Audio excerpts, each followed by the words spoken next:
10-year-old Marcus had exactly 45 minutes to reach the foster care interview that could finally give him a real home. Then he heard the crash. A woman lay pinned under a motorcycle, gasoline pooling around her unconscious body, one spark away from an inferno. Every second he stayed meant losing his shot at a family. Every second he left meant she'd burn alive. He dropped his backpack and ran toward the wreckage, his hands already reaching for the medical supplies he'd stolen from hospital dumpsters. But what Marcus didn't know was that the leather-clad giants racing toward him on their Harleys weren't coming to chase him away. They were coming to witness something that would change all their lives forever. And when those bikers discovered what this homeless boy was about to sacrifice, they made a vow that would shatter every wall Marcus had built around his broken heart. Before we continue, subscribe and drop your city in the comments. This story needs to travel everywhere. The alley behind Henderson Public Library smelled like old newspapers and rain. Marcus Chun had been awake since 3 a.m., sitting against the brick wall with his knees pulled to his chest, staring at a crumpled piece of paper he'd read so many times the creases were starting to tear. Riverside Foster Care Services, 1247 Oak Street, 9 a.m. interview. Where's something clean? Marcus had nothing clean. Everything he owned was in the tattered hiking backpack beside him. 2 shirts that didn't fit right, jeans with holes in both knees, a winter coat he'd found in a donation bin behind the church, and his supplies. The medical supplies he'd been collecting for 3 years, ever since he was 7 years old, and learned that knowing how to stop bleeding could mean the difference between someone living or dying. His mother had been a paramedic. That was the one clear memory Marcus had of her before the car accident took her when he was 6. She used to let him play with her stethoscope, taught him how to check a pulse, showed him where to press on someone's arm to stop blood flow if they were cut. Always help people who are hurt, baby, she'd tell him while braiding his hair before bed. Even when it's hard. Even when it costs you something. That's what good people do. After she died, Marcus went into the system. 3 foster homes in 2 years, each one worse than the last. The first family just wanted the government check and barely remembered to feed him. The second had older kids who stole his things and locked him in the basement when he cried. The third, he didn't like to think about the third. So at 7 years old, Marcus ran. He'd been on the streets ever since, teaching himself to survive in a city that looked through homeless kids like they were ghosts. He slept in library alcoves and under highway overpasses. He ate from dumpsters behind restaurants and learned which soup kitchens didn't ask too many questions. And he studied medicine every chance he got. The public library became his school. Marcus would spend entire days reading medical textbooks, watching YouTube videos about emergency care on the public computers, memorizing procedures until librarians kicked him out at closing time. He collected supplies from hospital trash bins and used gauze, alcohol wipes, surgical tape that nurses threw away when packages got torn. He kept everything in his backpack, organized and ready, because helping people made him feel close to his mom, made him feel like maybe he wasn't completely worthless. Now Marcus was 10 years old, and this morning was his first chance in 3 years to get off the streets. A social worker named Mrs. Patricia Young had spotted him in the library 2 weeks ago, really seen him, not just glanced past like most adults did. She'd sat down next to him while he was reading about treating shock and asked him questions that weren't accusations. Where did he sleep? Did he go to school? What did he want to be when he grew up? Marcus had answered honestly because something about her eyes reminded him of his mother. Kind eyes. Real eyes that saw past his dirty clothes to the person underneath. I want to be a doctor, he'd told her, expected her to laugh like everyone else did when a homeless kid talked about dreams. But Mrs. Young hadn't laughed. She nodded slowly and said, "Then let's make that happen." She'd arranged this interview at Riverside Foster Care Services. Told him they had a family interested in older kids, a couple who understood that children from hard situations just needed patience and love. She'd written down the address, made him promise 3 times that he'd show up, and give him a voucher for the thrift store so he could get something decent to wear.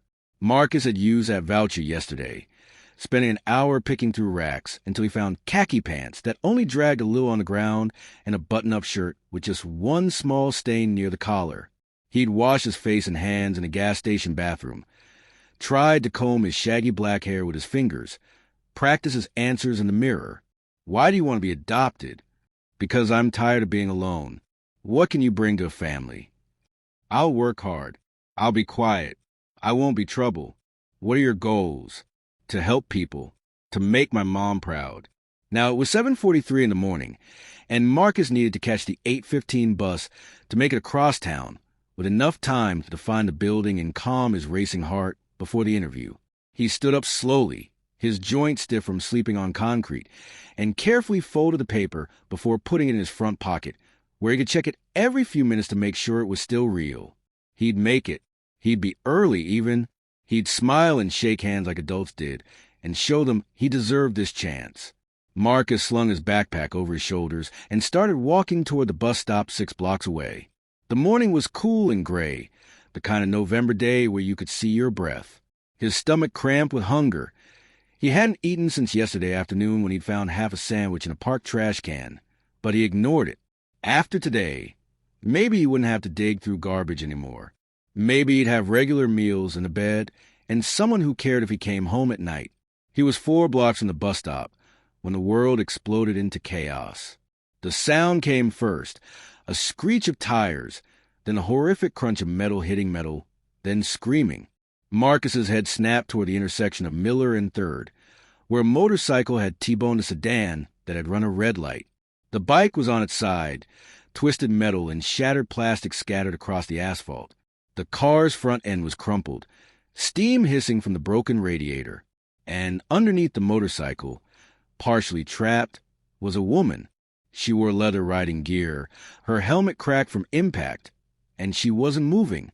A pool of dark liquid was spreading beneath her, blood mixing with gasoline leaking from the bike's ruptured tank. The sharp, chemical smell cut through the morning air, and Marcus's medical training, such as it was, screamed danger at him. Gasoline, blood, sparks from damaged metal. One spark, and that woman would burn alive. People were gathering on the sidewalk, pulling out phones to record video instead of helping. Someone was calling 911, their voice high and panicked. The sedan driver stumbled out his car, dazed and bleeding from a cut on his forehead. But he wasn't moving toward the woman either. Everyone was just standing there. Marcus looked at the church clock tower visible above the buildings. 7:51. The bus came at 8:15. The interview was at 9 o'clock. If he ran right now, he'd make it with time to spare. If he stopped to help, if he got involved, if he missed that bus. The woman's hand twitched. Her fingers scraped weakly against the pavement. She was conscious, trapped and bleeding and lying in gasoline, and she was conscious enough to know what was about to happen to her. Marcus heard his mother's voice as clearly as if she were standing next to him. Always help people who are hurt, baby. Even when it's hard. Even when it costs you something. He dropped his backpack and ran toward the wreckage. His sneakers slapped against the asphalt as he dodged through the frozen crowd of onlookers. Someone grabbed at his shoulder. "Kid, stay back, it's dangerous." But Marcus twisted away and kept running.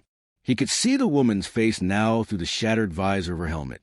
She was probably in her 40s, her eyes wide with pain and fear, her lips moving but no sound coming out. "I'm here to help," Marcus said, dropping to his knees beside her. His hands were already assessing the situation the way he'd practiced 100 times on imaginary patients. "I'm going to get you out." The woman's eyes focused on him, and she tried to speak. "Kid, run gonna explode." "Not if I work fast," Marcus said with a confidence he absolutely did not feel. The motorcycle had her pinned from the waist down. Marcus could see where the handlebars were pressing into her abdomen, where broken pieces of frame had torn through her jacket into the flesh beneath. Blood was soaking through her pants. But he couldn't tell how badly she was bleeding without moving the bike, and he couldn't move the bike alone. "I need help," Marcus shouted at the crowd. "Someone help me lift this." Nobody moved. They just stood there filming with their phones, and Marcus felt rage cut through his fear. The gasoline pool was spreading, creeping closer to where sparks were still occasionally jumping from the bike's damaged electrical system. They had maybe 2 minutes before something ignited. Maybe less. Marcus made a decision. He couldn't lift the bike, but he could stop the bleeding once it was lifted. He could stabilize her enough to survive until the ambulance arrived. And he could do something about that gasoline. He yanked off his button-up shirt, the one he'd picked out so carefully for his interview, and wadded it up.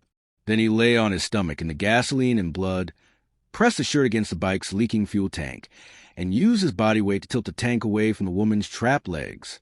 "When I count to 3, he told the woman, "you're going to push with your arms and drag yourself backward. I'm going to try to shift the weight. Ready?" The woman's eyes were starting to glaze with shock, but she nodded weakly. 1, 2, 3. Marcus shoved against the motorcycle with every ounce of strength in his 10-year-old body. The bike shifted maybe 3 inches, but it was enough.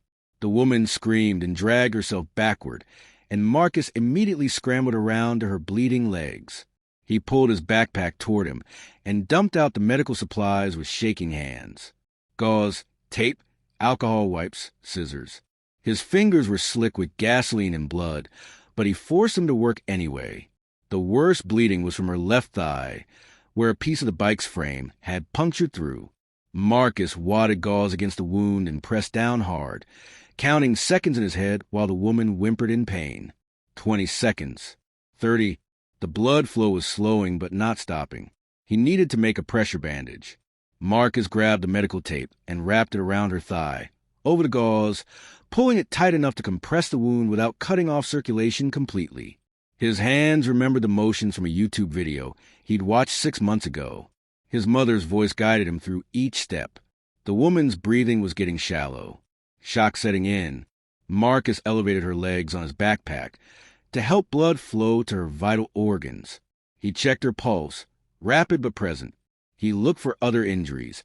Broken ribs probably, based on how she was breathing, and definitely a head injury from a cracked helmet.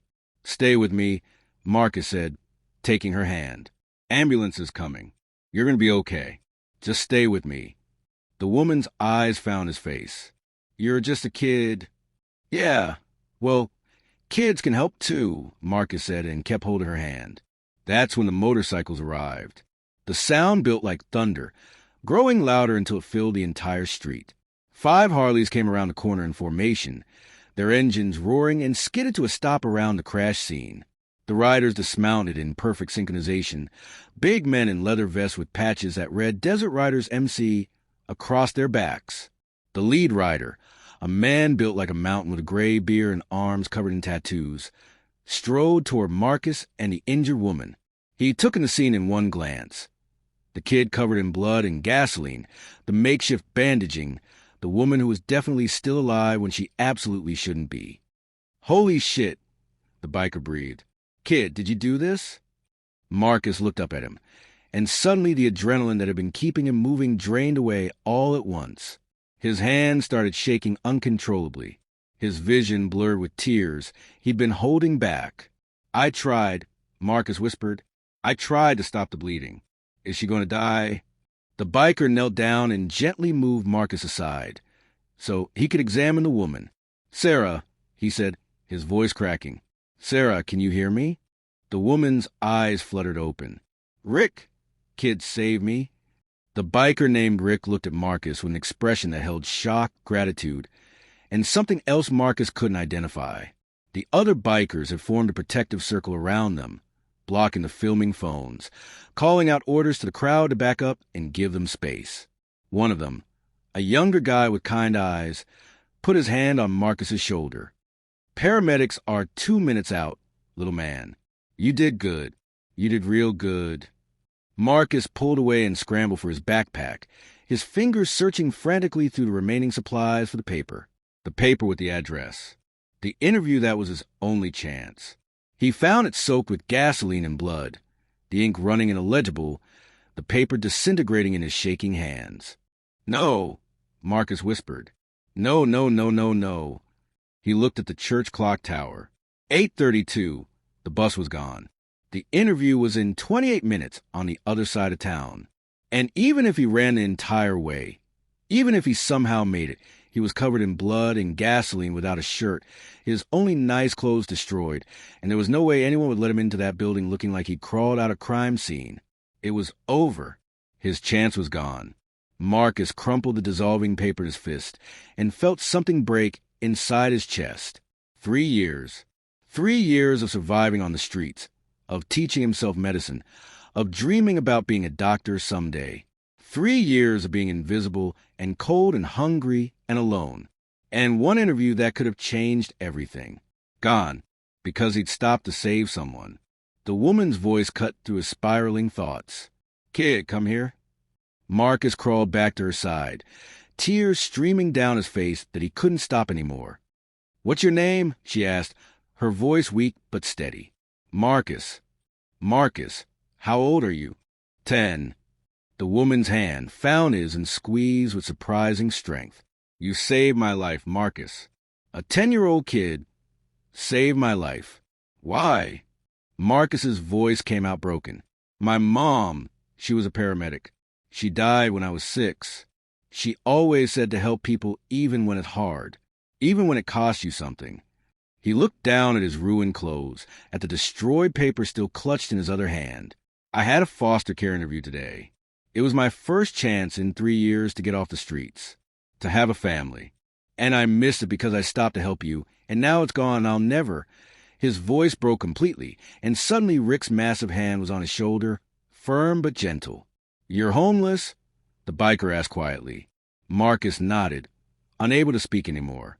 Rick looked at his crew, at Sarah lying there alive because of this kid, at Marcus covered in blood and gasoline and tears, and something fierce settled into his expression.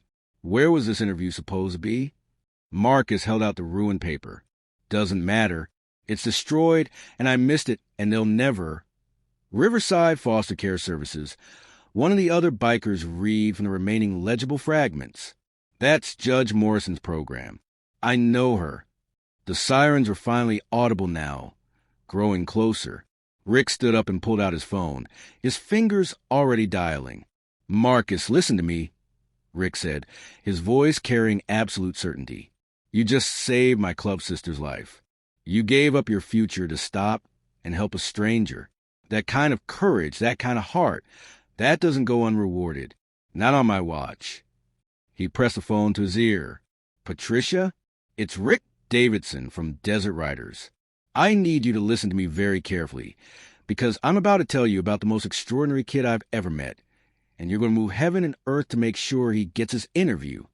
Marcus stared up at this mountain of a man, making calls on behalf, at the bikers forming a protective wall around him, at the woman he'd saved squeezing his hand with gratitude, and something impossible bloomed in his chest. Hope. The paramedics arrived and took over Sarah's care with professional efficiency, loading her onto a stretcher while praising the quality of the emergency first aid she'd received. Rick kept Marcus close, one hand on his shoulder like an anchor, while he explained the situation to Mrs. Young on the phone. The kid saved a life, Patricia. He missed his interview because he was too busy being a goddamn hero. So here's what's going to happen. You're going to tell that family to wait. We're going to get Marcus cleaned up, and I'm personally going to escort him to your office. And then you're going to give him the interview he deserves." Rick paused, listening, and then his face split into a grin. "That's what I thought you'd say. We'll be there in an hour."